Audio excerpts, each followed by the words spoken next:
Emma, I'm sorry. Puro nadala lang ako ng naggalit na selos. Dahil hindi ko kaya makita ka may kapiling ng ibang lalaki.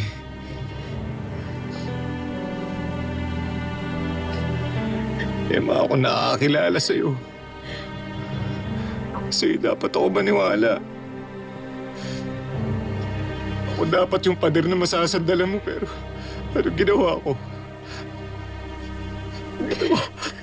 Pinabayaan kita.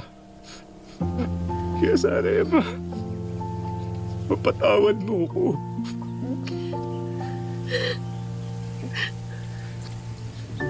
Pinipilit kong magalit sa'yo. Pero ang totoo,